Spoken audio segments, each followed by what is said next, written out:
This is slide 74 of our chapter 19 PowerPoint, and this is an example to find the standard Gibbs free energy of our reaction. Reaction is written up top. 3C plus 4H2 gives you C3H8. And in this, they want us to use the three reactions listed below with standard Gibbs free energy values, basically to manipulate to add up to the overall delta G reaction. So this is basically a variation of Hess's law that we learned about last semester, but instead of figuring out enthalpy, we're now doing it in the context of Gibbs free energy. So we're trying to ultimately get to this reaction, and then we have the bottom three reactions to manipulate to add up to the top reaction.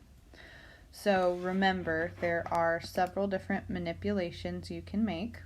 If we multiply or divide a chemical reaction, then we're going to do the same thing to our delta G. If we flip a reaction, that means we're going to change the sign of our delta G.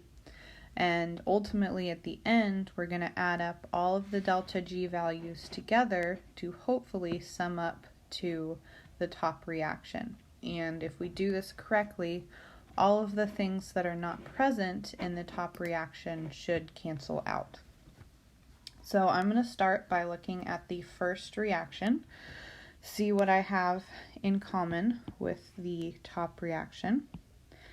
And we have a couple different things in common. Actually, no, we just have one.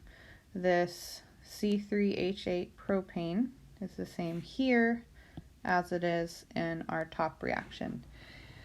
So we need to basically look at this first reaction, see how we need to manipulate it in order to get the C3H8 to the same state of affairs as the top equation.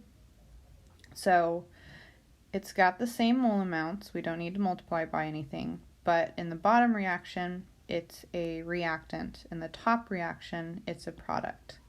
So what I need to do, is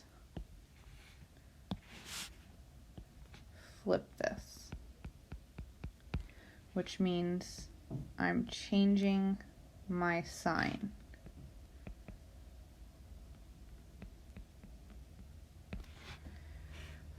So I'm going to go ahead and write this new equation on the bottom. So it's going to become 3 CO2 gas plus 4 H2O gas react to produce C3H8 gas plus 5 O2 gas. And our delta G value accompanying this becomes positive 2074 kilojoules.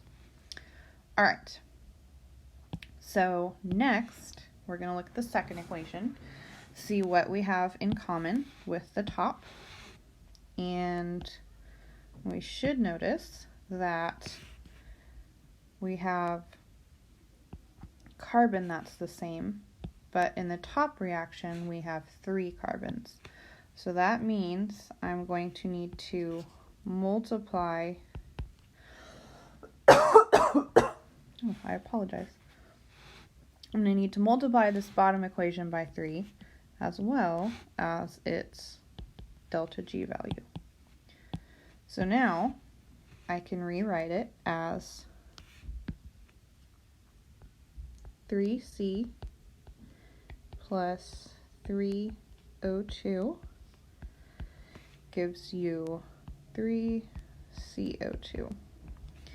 And since we're multiplying our negative 394.4 by 3, my new value is going to be negative 1183 kilojoules. All right, now it's time for looking at the last equation. And we can see we have 4H2 up top, and we have an H2 on the bottom equation, but in the bottom equation there's only 2 of them. Up top there are 4. So I'm going to need to multiply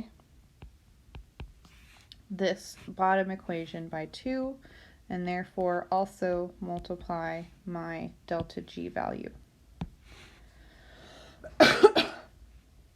So with that manipulation, I can rewrite, and it's going to become 4H2 gas plus 2O2 gas gives you 4H2O gas. And multiplying our delta G value by 2 gives us negative 914 kilojoules.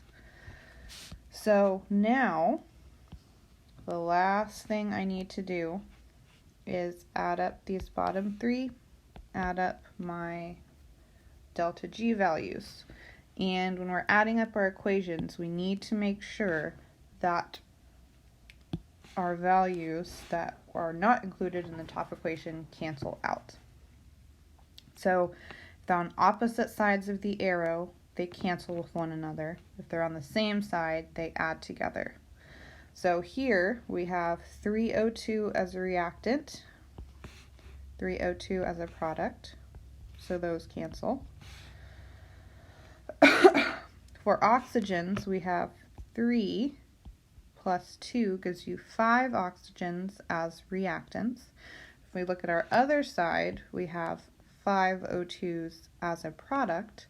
So both this and this add together and then cancel out with that 5O2.